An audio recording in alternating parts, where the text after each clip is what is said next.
Shooting it raw? Yes. Shooting it raw.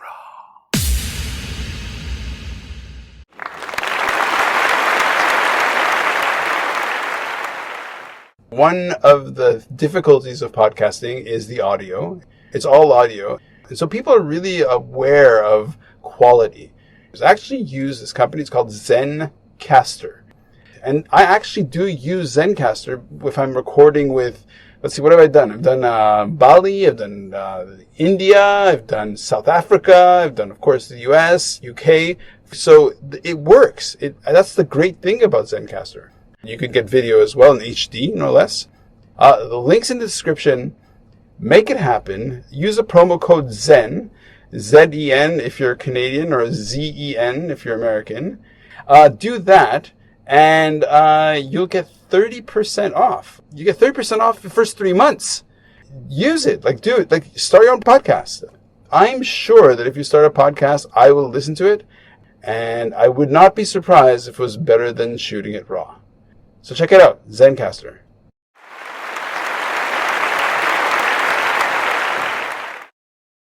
There's this thing called VinoVest, and people are beginning to talk about it. It's on TechCrunch, Forbes, and what is it? It's basically people who invest in fine wine and make money off that.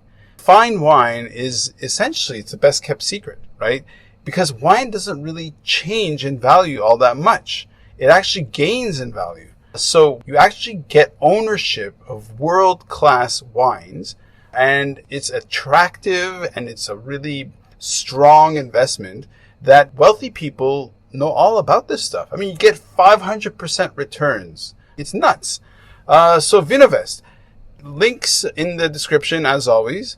Check them out. Use Shooting It Raw as your promotional code. And if you do that, you'll get 2 months of no fees. So check out the website. You can see how it works and why wine is actually an amazing investment. And yeah, so check it out. You might just make a huge ton of cash.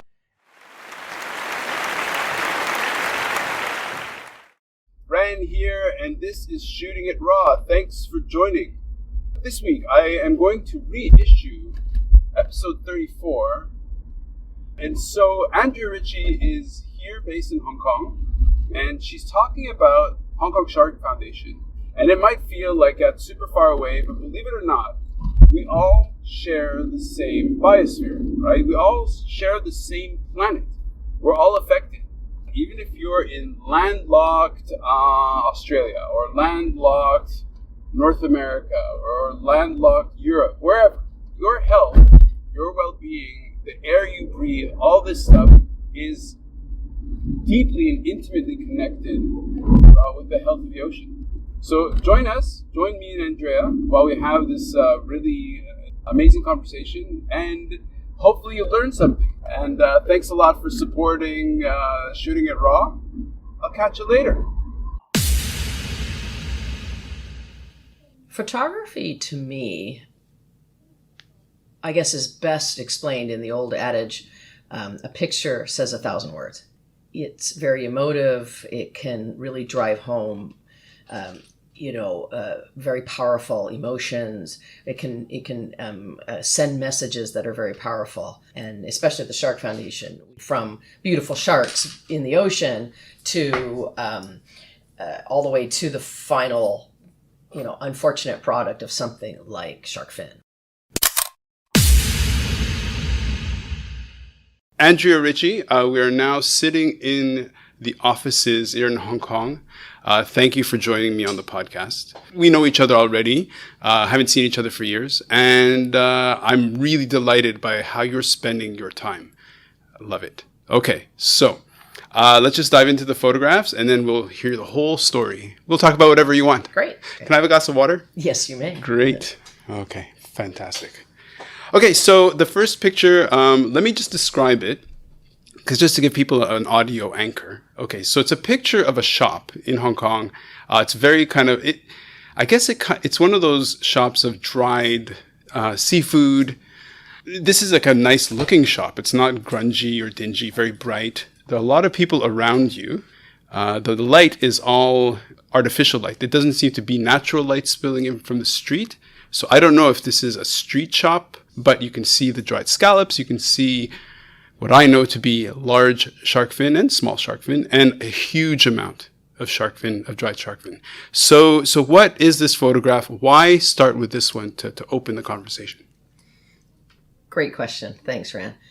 First, let me say thank you very much for having me. Very excited to always have the opportunity to get our message out. And of course, our message is to help raise awareness about shark conservation. So in regards to this photo, this is in fact a regular shop on the street. Oh, it is on the street. Yeah. This is in Saigon. Okay. In between Saigon and Shangwan and Central, you'll probably find, I would venture to guess, maybe 1,000 dried seafood shops selling all kinds of dry seafood.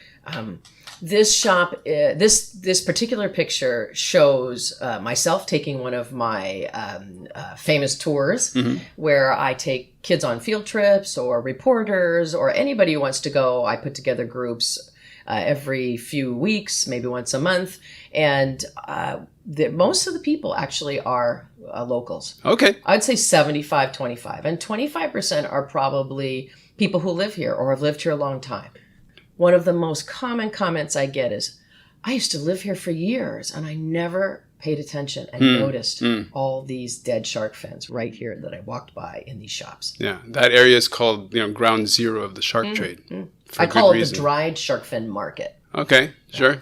But you have to understand, every little community in Hong Kong, no matter where you go, whether it's Sha Tin or Ma San or Sai Kung, every area that has a little marketplace, like a wet market or whatever, will also have lots of dried seafood shops around it. So for sure. This just happens to be, as you said, ground zero.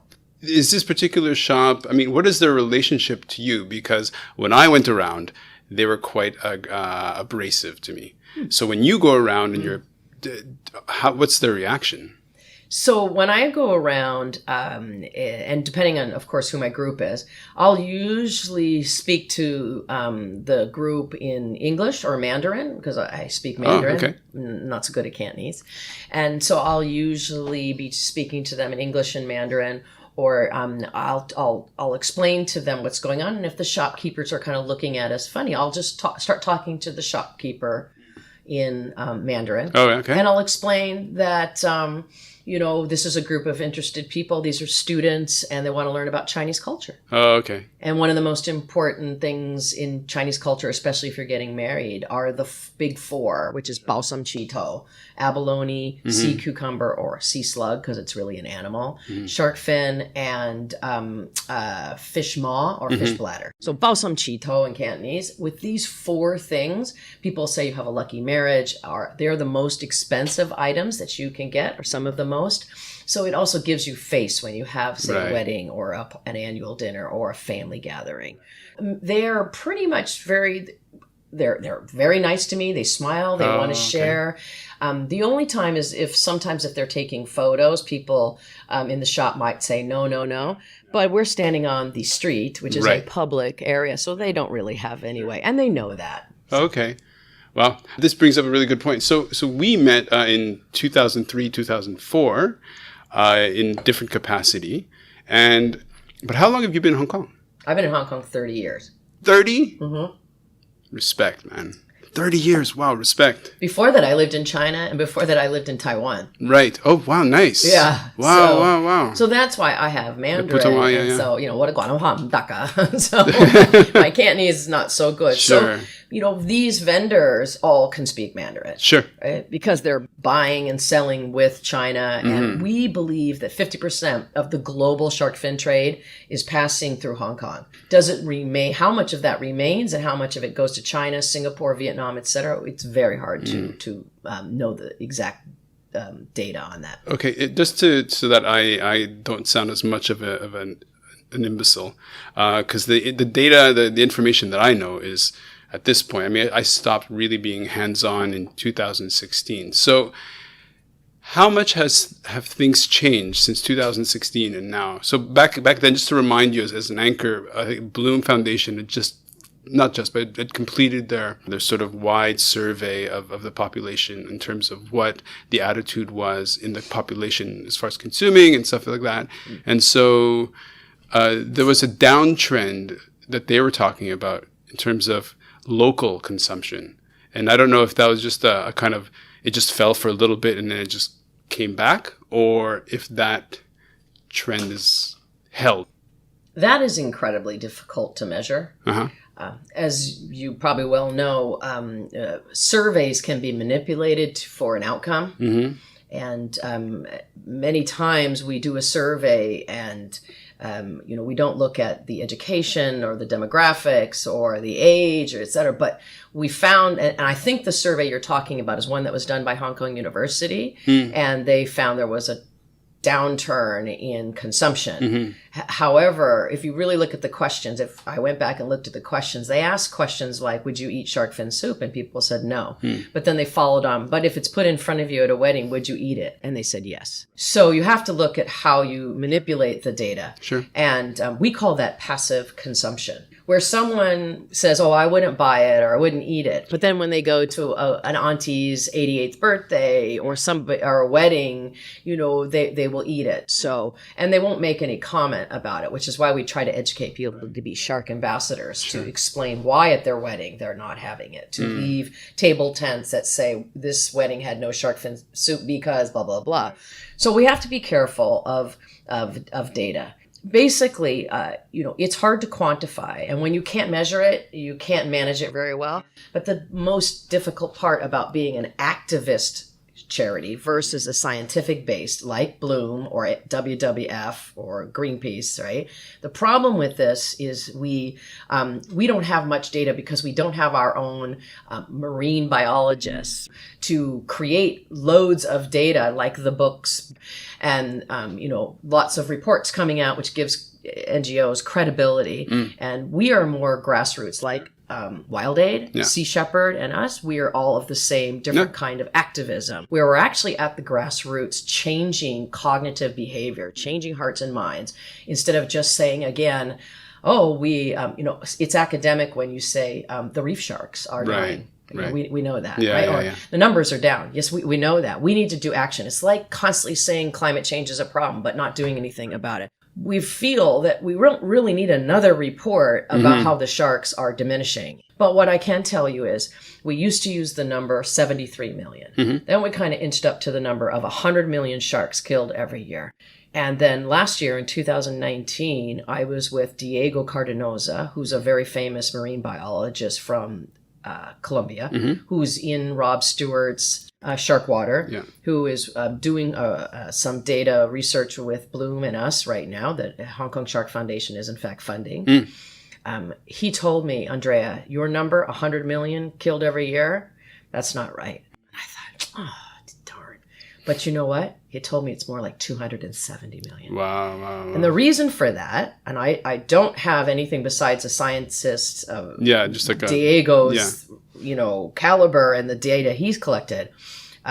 He tells me that before the 80s, people cut shark fins off and threw them in the water. And we said, shark finning is cruel and unsustainable. You chuck the shark back in the water and they suffocate and sink to the bottom, right? But he said now they've become very resourceful. You now eat shark, not just for the fin, which is basically what we eat in Hong Kong, right? Because fishermen all over the world, whether it's Yemen or Spain or Costa Rica, Uruguay, or wherever they are, they know fins come to Asia because they get the biggest the price. Correct. But little do people know that in fact the shark is being saved and not being thrown overboard. And that shark, maybe as a result of bycatch from long lining and gill netting, right? But mostly from overfishing, those whole bodies are now being cut up for steaks. Right. Italy, number 2 in the world for consumption. And because they use the skin. Master tanners in Italy, right? Okay. And number 3, they use the shark liver oil, which we call squalene, for makeup, women's lipstick, women's moisturizers, because you see, sharks don't have bladders. what they have are very fatty livers. Right. And so the oil in the liver, much like whale oil in the turn of the century, which was used for kerosene lamps, now people are coveting the whale liver so they can turn it into supplements. The shark liver, yeah. Correct. So they can turn it into squalene, etc. Yeah. So no longer is the shark just used for shark fin. Sure. That's just all we really eat in Hong Kong. Right. And squalene supplements. That's very popular here. I hear you 100%, loud and clear. Let's move on to the next photo. Now, this photograph is very powerful. It's photographed by our good friend Alex Hofford, an amazing conservationist, amazing person, such a good human being, really dedicated, incredible photojournalist, really. And so the photograph here, okay, so at the top of the image, you've got just this hints of little islands. It's in Hong Kong. The bottom 3/4 is rooftops in Hong Kong, probably in Kennedy Town. Kennedy Town, there we go. And across these rooftops are just shark fins drying. And there are probably several hundred of various sizes, or maybe they're all uniformly sized, several hundred drying in the sun. Yeah, it's a powerful image. Beyond hitting you over the head with the sheer... I mean, here, if you just look at it in terms of the value, like one shark fin is worth how much money? So one shark fin, you can't determine how much it is unless you weigh it. Right. Because shark fin is sold by kilos. Sure. Or caddy in Hong Kong. Right. But basically it works out, it can average anywhere from $20, right? Maybe 20 US, right? 150 Hong Kong. The most expensive per kilo I have found is 2,000 US. I had a field trip I did with some students one time, and I said, okay, find the most expensive. And I couldn't believe it because I hadn't even seen that expensive before. Sure. So on that roof, though, we're looking at several $1,000s of hundreds of thousands, I would say. Of stock. US. So, and that's the driver. Right, the driver is sheer greed. Is sheer, absolutely. Yeah. So what would you like to add about this very powerful image? I particularly like this photo because it really sums up how the business it booms in Hong Kong and how people don't realize it because it's above their head, literally. And what we're trying to do at the Shark Foundation is education, right? We're trying to educate people. I'm a farmer. Okay. I plant seeds every day. So right now, your listeners who would be interested in trying to understand better the problem, right? Taking a critical analysis standpoint, what is the problem and how are we contributing to that and how can we change? What's the solution? This picture to me, when I show this to every one of my students, we have an education program called the Shark Ambassadors. And that Shark Ambassador program, we reached out to 10,800 kids in 2019. Oh, great. So, which was a 350% increase from 2016 when I started this. And so every time I show this to them, and I said, look at this picture. This picture is in Hong Kong. This is on the rooftops. So when you're walking around, and you're a bit oblivious to the wildlife crime that's going on right literally above your head, you may see it dried. Because this picture actually shows you the shark fins with the skin still on. Exactly. That's why they're gray. Right. And that's why when they get to now here, that means people will skin them and then bleach them a bit and then dry them. And so what you see in the market at ground zero is the finished product. Right. So these fins come to Hong Kong usually in a refrigerated container. Or if they're dried enough, they'll put them into a container and bring them.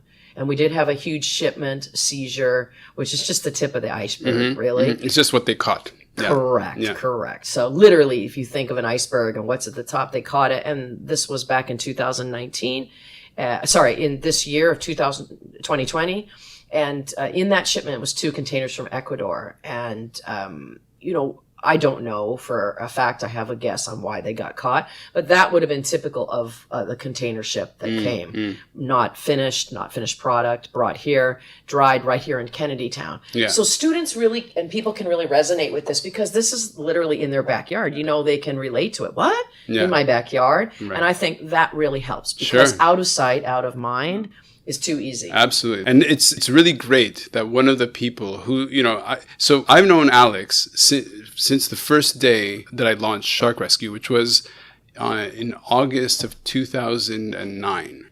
From the time that I've known him, he has been an incredible champion. And how do you feel about, okay, you have these incredibly powerful images, but how do you feel in terms of the frustration, in terms of your energy when you're doing education and shouldn't the information be enough to create a change in behavior? So how do you deal with that frustration as an activist?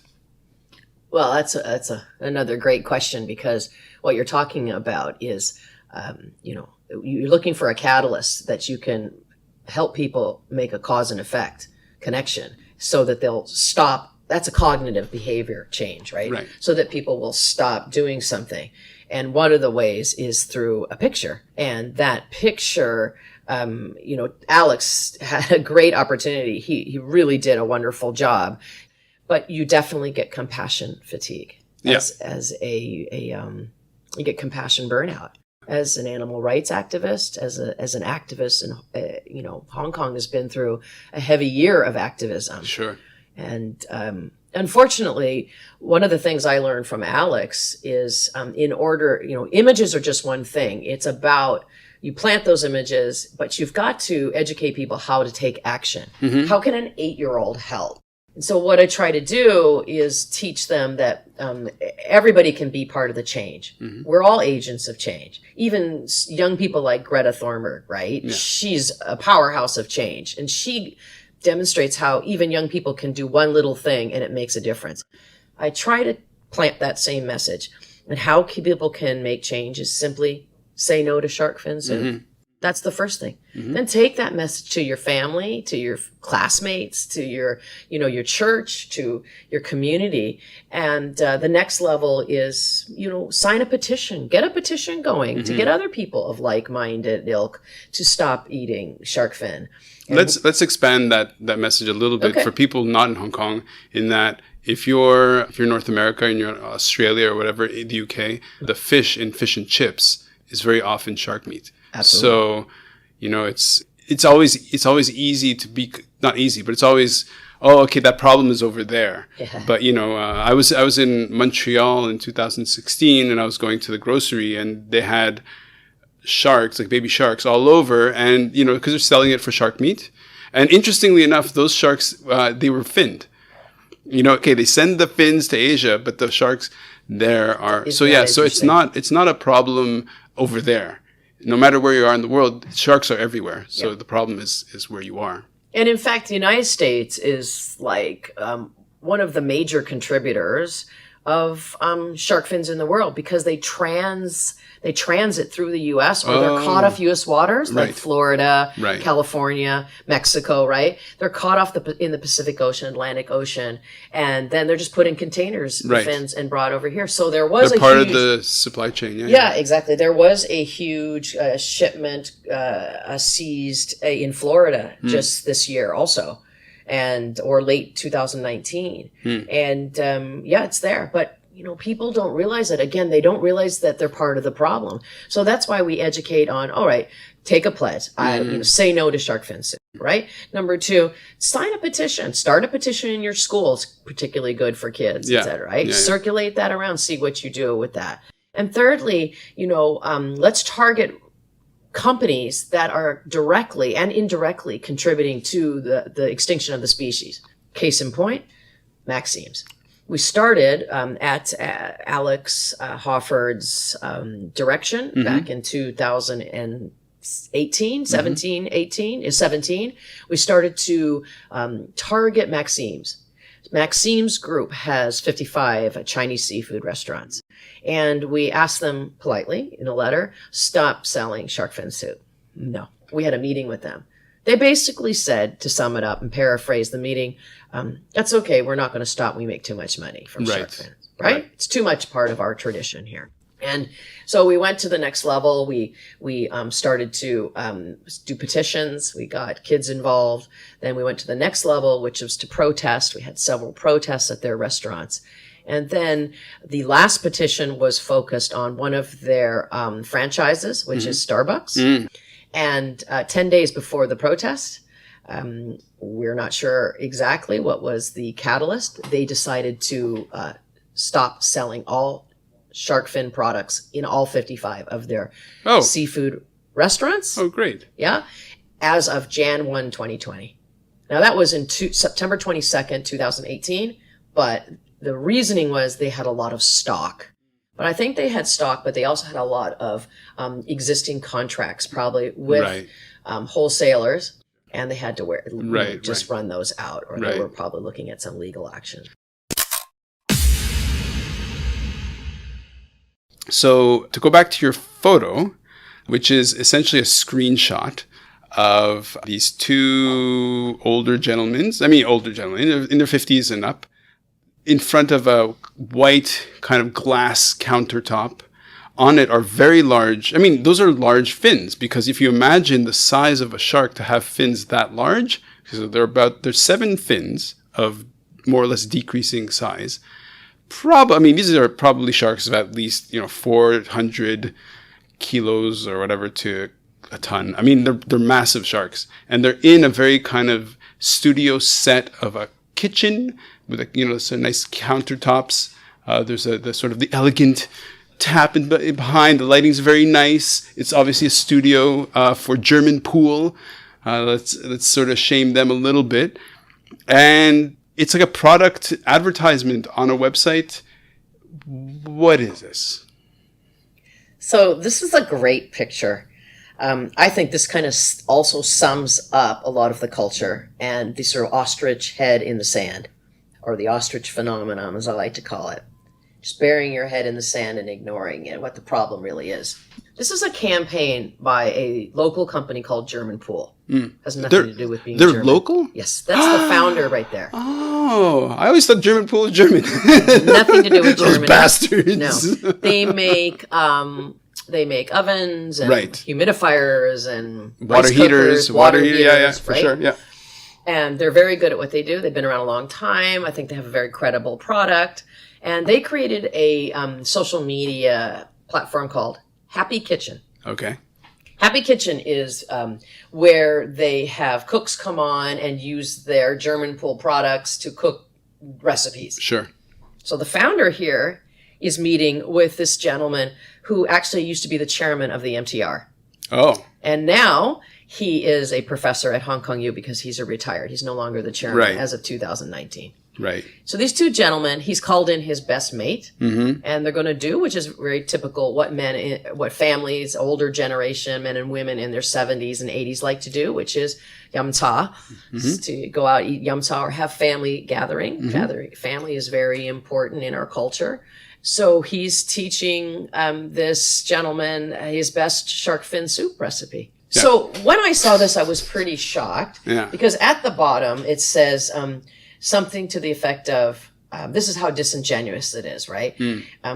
Don't eat shark fin soup, but it's okay to use up the stock you have first. If you have stock of shark fin soup, you can make this recipe, but don't go out and buy more of it. Right. Kind of thing. It was like almost a throwaway kind of like plea to, okay, we're sustainable. But I think the message is from a corporate social responsibility, or the message should be from a CSR, a corporate social responsibility standpoint. The message really should be absolutely, this is what you don't want to do. Exactly. Right? You are contributing to the unsustainable and the overfishing of the oceans, which has a direct impact, we know, on climate change. And you're promoting it. Correct. So it's great that you asked me, that we've talked about this photo today, because in fact today we are launching a petition on Support Hong Kong, supporthk.org, which is a charity right here in this office in Hong Kong, and we are launching a petition asking German Pool to remove this video. And so,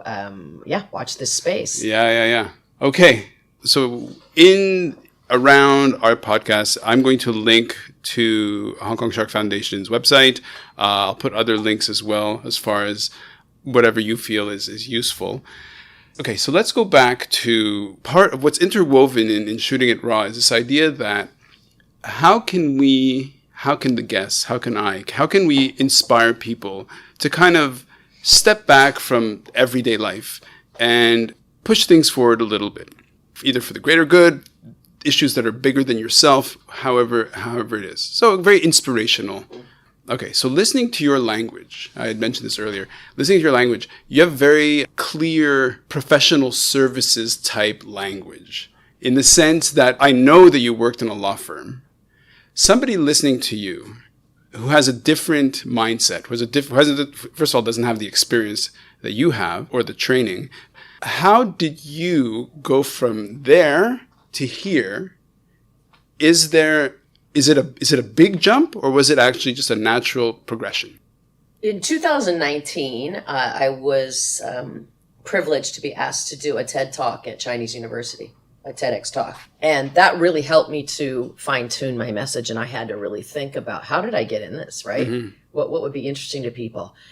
And my message, as I explained in that TEDx talk, right, is in 2015, I had been working as a legal recruiter. I had worked for a Wall Street firm that, I know, that's how I know you. Mm-hmm. I was an ex-lawyer in corporate communications, and I sort of had an epiphany. My father had died. My mother had a heart attack. And I sort of reached that age that women get to when they start questioning what's the reason for life. And I sort of, what's my existence? Have I done enough? What's the legacy we're leaving? And it just sort of came on. I was working with a lot of very rich clients who were making a lot of money, and they were not happy, mm-hmm. right? Mm-hmm. There has to be more to it than that. Mm-hmm. And so I just decided to start volunteering. So in 2015, I started volunteering for different charities in town, Christian Zoo and the Ark on Lantau. And Jenny does an amazing job out there. And then I knew Jerry McLean, and Jerry was one of the founders, right? And I had seen his talk at the Royal Hong Kong Yacht Club. And there I was sitting, and I thought, well, I'm a fairly educated person, right?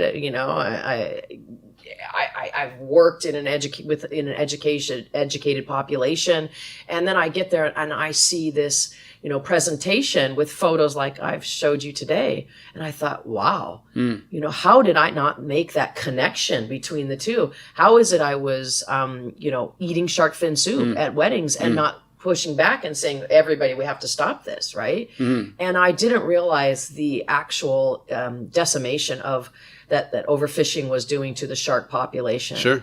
And how 1/3 of the species is near extinction. Mm-hmm. How, as David Attenborough says in One Planet, his show, he says 90%, we have lost 90% of the shark population in 30 years. Right. And that's what Rob Stewart was trying to do in his shark water extinction movies, until we lost him, unfortunately, in January 2017. Mm-hmm. And so I had this sort of epiphany, and I quit my job. And I volunteered different jobs off and on for 3 years without pay. And then, in charities, because we don't have big institutions, or we receive zero government funding and very little, if nothing, over the years from other foundations, we're all dependent on people like you and your listeners for keeping us alive. And we literally run on a volunteer air. Volunteers are the lifeblood. I'm the only employee right now for the Shark Foundation. Yeah. And, I 2 years ago, I became the executive director. And my mission is really now to educate not just students, but to start campaigns like our Shark Free Company campaign, which is a corporate social responsibility campaign, where we just signed up another company yesterday called Legal Beagle, which is a CPD company, where we're trying to get more corporate people into the green mind that they can make a difference. You don't have to quit your job like I did and really jump in, but people can be passionate in different ways. They can sign petitions, they can take pledges within themselves, but they can spread the pledge around. They could have a company, they could have birthday parties and donate money. Sure. They could have corporate company parties, annual dinners. They could choose a charity. I can come and be a speaker. So if they want to give back and save sharks, they not only can be a part of the actual activism of voicing and not eating it, right? But they can also be a part by donating to ensure that we continue. The fuel, yeah. Yeah, the absolutely great word. That those donations are the fuel to keep us going. Right. And this year, I have to say, 2019 and 2020 have been incredibly difficult for charities, especially in Hong Kong, because we started in June of 2019 with the protests, and then we started with December and January of 2020.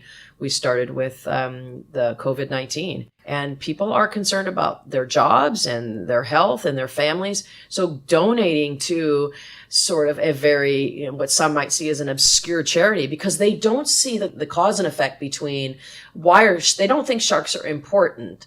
But what they don't realize is that they are the cleaners and sort of the keepers of the ocean. And without those apex predators, we will have shark populations that are disappearing, but they also maintain a healthy marine ecosystem. Yeah. And we get 50% of our water and 50% of our air from the ocean. And they keep those oceans clean. Without sharks, we will have catastrophic effects. We need to take action now. What is a really bad day for you in terms of, as an activist, when you come in and you're just like, oh man, are you kidding me? Well, I think as an activist, a really bad day is when I see people not cooperating together to save sharks and save the planet. Right. Okay. I hear you. So what day, if you're to look back in the past, say, 4 years, is the flagpole that goes so high in terms of what an achievement, your heart's bursting your chest? When I go to a school, right, and I plant that seed and that message, and then I see young people like having birthday parties through organizations like Two Presents. I don't know if you know that. Right. It's called Two Presents, and they're an invitation platform. They're really in the schools. When kids decide for their birthday, they want to give some of their birthday money to a charity. Sweet. Nice. And in fact, today, when we finish, there's a child coming in here who did exactly that.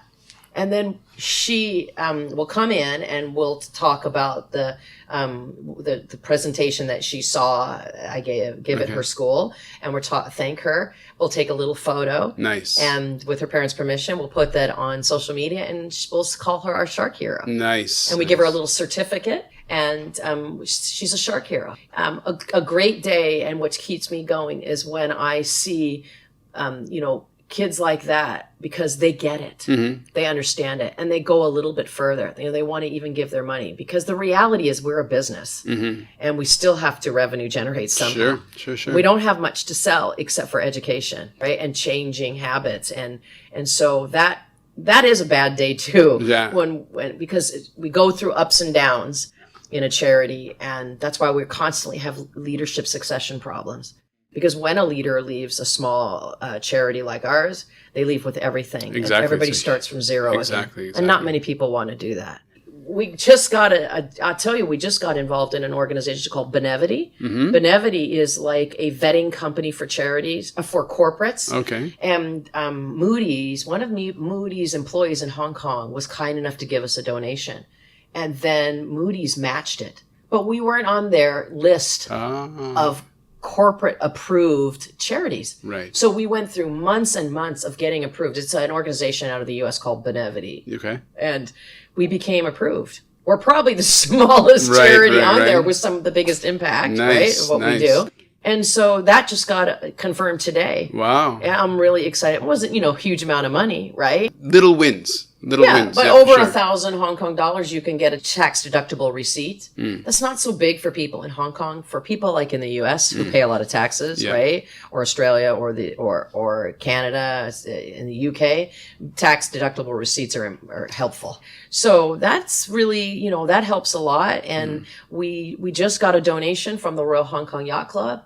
And these are not huge donations, but I have to say the Royal Hong Kong Yacht Club is probably one of our best supporters for the last 2 years.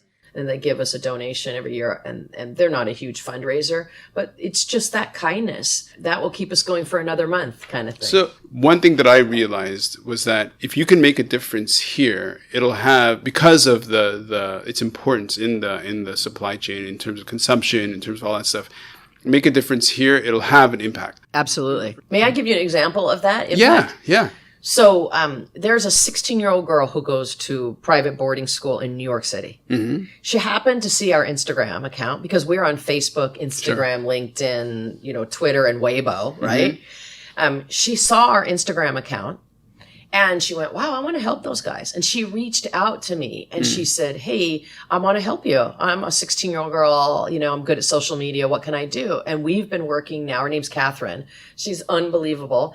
And you know what? She started something called Redbubble.com is an organization in the US where you can take your brand and put it on any product, right? Mm-hmm. A mug, an apron, a hat, a mask.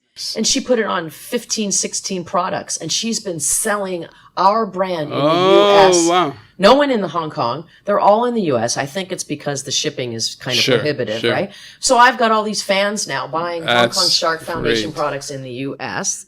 So that is an example of the global impact that small things can be done. That brings up something really interesting, that sometimes it feels like you're pushing a rock up a hill and it's super heavy and it's like really frustrating, and your effort is all channeled in that direction, and then somebody pipes up from the side, little voice, hello, I can help. You're like, what? Who? And then you're like, I'll make these. Sure, yeah. And then all of a sudden, it's magic. You're just like, wow. Keeps me going. Yeah, it's amazing. It keeps me going. And really, the kids are, they just get it, right? And knowing that the kids understand the gravity of this problem and that they can do little things and be part of those agents of change. Yeah, that keeps me going every day. I always find the whole thing of the kids, I think what it is just simply they're not anchored to some kind of legacy.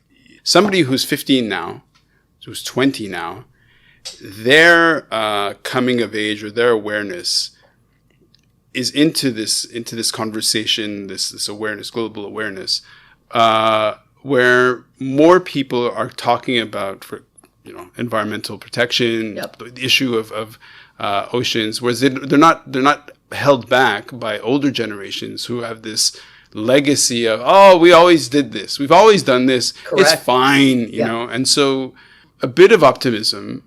How do you offer a ray of sunshine to a kid who's like, it looks really bleak, it looks awful, 250 or whatever the number you gave, million sharks still, the number's too big. Like it's almost meaningless, But so, what kind of ray of sunshine can you give these young minds? There is room for optimism. I guess the word I would use is empowerment. Okay. Educating young people that they have the ability and the power within them, that they are empowered to make change, is very, very important in a culture, in any society. Because if they're not happy with the way it's going, right, they can make change, just little things, and it will make a difference. And understanding, like Greta Thunberg, that just one person has a knock-on effect, sure. right, has a reaction down the line, and that they're not powerless, that they in fact can be empowered, and they can work together because, as I said, together they're stronger together, right?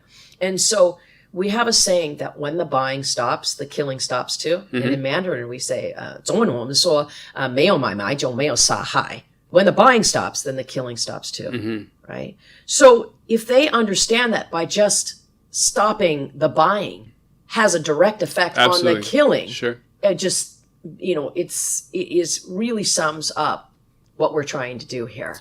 We can do it together, whether it's other NGOs. And I don't rely on that. I rely on just basically the hearts and minds of people making little difference through organizations, like I said, Two Presents, or becoming a shark-free company, or having a shark-free wedding. Right. Yeah. So, okay. So, you've come also from the more corporate side, and you mentioned the CSR model, or say framework within a company, an organization, right? So somebody from the outside, they can come in and they say, okay, can you fold this into your CSR activities or CSR program? Do you feel that at this point, companies are still very much hinged on a clear CSR, the benefit of clear CSR activities? Or do you feel that it was a bit of a fashion, that it kind of came and went? I think it's actually a bit of both. I think it was a fashion, and I think people are still working on it. It can be a red herring where they just want to flag it up and get credit for it, right? Mm-hmm. But I do, I definitely think it's super important right now. A lot of companies are really into these SDGs. What's that? Sustainable Development Goal. Okay. Right? Okay. They want to have SDGs, and a lot of them are government approved. Mm-hmm. And the United Nations has 17. Right. SDGs. Mm-hmm. Okay. And one of them, number 14, is life below water. Oh, okay. And so that's what we're trying to help companies who want to tick that number 14 or get an SDG, for their corporate social responsibility policy. We can help them to meet that need. And, green is still something that's very new for a lot of companies. The basic 4 food groups of charities are children, giving money being given to children, elderly, poverty, and disabled or ill. Mm-hmm. And so we don't fall within that. Yeah. Even our own Operation Santa Claus, when you apply to receive money from it, it says very clearly at the bottom of the application, no religious or animal rights organizations may apply. Right. So we need to change that. And, they may have changed that within the last couple of years since I saw that, but I don't think so. Right. But we need to change that mindset, because the way I see it is, how you're on a plane and they say, well, if the oxygen mask drops down, put it on you first and then cover your child. Yeah.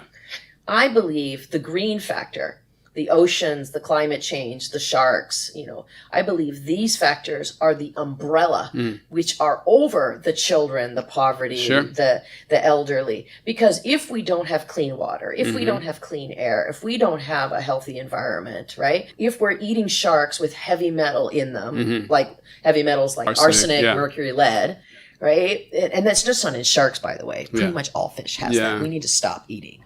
So, that big picture is the atmosphere, is the environment, the green issue, which protects all those at the bottom. I agree 100%. So corporates, so back to your question on, are they just, window dressing? Yes, window dressing, exactly. It's just window dressing, are they just talking the talk?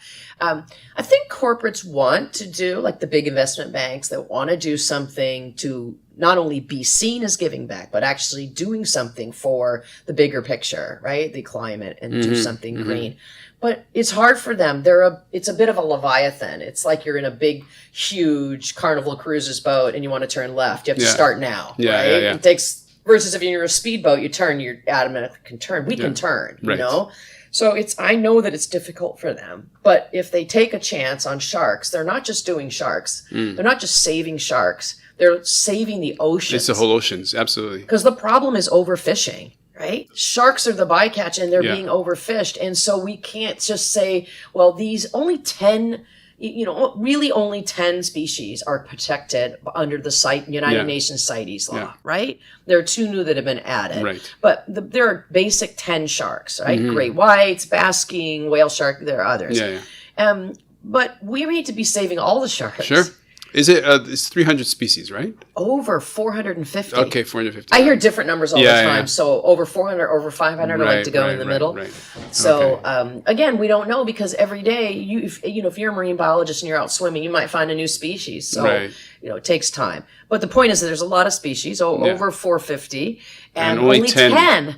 That's why we, as citizens of the earth, have to take action and do it ourselves. We can no longer wait. Well, so waiting for the government to be proactive, it doesn't happen. They're usually the one to come last to the party, and then they give the stamp of approval, and then they say, okay, now it's Safe, done. Yeah. Now it's now or it's they policy. Rely on NGOs to do their job. Okay. And that's really typical, especially in Hong Kong. Okay. Where, in a place like Canada or the U.S., you have the governments, they allocate money Right. to give to endowments, to give to charities and foundations. But here, the money is only goes to those four groups. Right. So the green, the environment, the water, all these other kind of environmentally related initiatives, it includes animals, they really are on their own when it comes to fundraising. I am eating this up. So far on the podcast, I've had other conservationists as well. I love how each person's voice is unique and the energy is different. I mentioned Po Chung before in the conversation, right? So I've been working with Po a long time, and part of what we say is that who you are informs the service you give, right? So who you are as a human being, Andrea, is really, like, you're in a way the brand of Hong Kong Shark Foundation. And I love that identity is very articulate, intellectually forceful. You're not a wimp, but extremely caring. And I find that really inspiring. I would love for somebody to hear this who's not in Hong Kong to say, I'm going to get involved, even though I'm in New York or I'm in South Africa or whatever, and create bridges because... Absolutely. Those bridges. Well, first, your words are very kind. And I know I'm preaching to the choir a little bit with you because you were very instrumental. You did your sharks rescue before, and I know you did some great activism by wearing. We have shark suits. Sure, Anybody ever wants to wear a shark suit and walk around, and raise awareness. But our motto, our mission is 5 words: to raise awareness about shark conservation and educate people about not eating shark fin soup and other shark products. Right. So, as I said, if we can show people it's easy to be empowered, people, your listeners, they may think, oh, it's okay, to eat a little bit of shark or whatever. But I think we all have to do our part, whether it's reusing and reducing or whether, we're trying something to be more greener. Every little bit helps. Yeah, absolutely. And it's just, usually it's a choice. You can go left or right. Absolutely. Why not go the right direction? Correct. There's a great quote by the lady who actually was an advocate in the Florida Everglades. Okay. She's the reason why it pushed it. And she said, paraphrasing what she said was, you have to be a nuisance. You can't, you just, if you want to get something done, you just can't sit back and think it's going to happen. And maybe at least if I'm not involved in the Shark Foundation and it disappears, right? At least I'll know I did a little bit, right? I can leave this planet knowing I tried to give back. A fantastic nuisance. Yeah. Let's end on that note. Yeah. Thank you so much. Thank you so much. Thanks. Very kind. Yeah. I love it. Thanks. You. Great. Thanks very much. So good. Really appreciate it. Shooting it raw? Yes. Shooting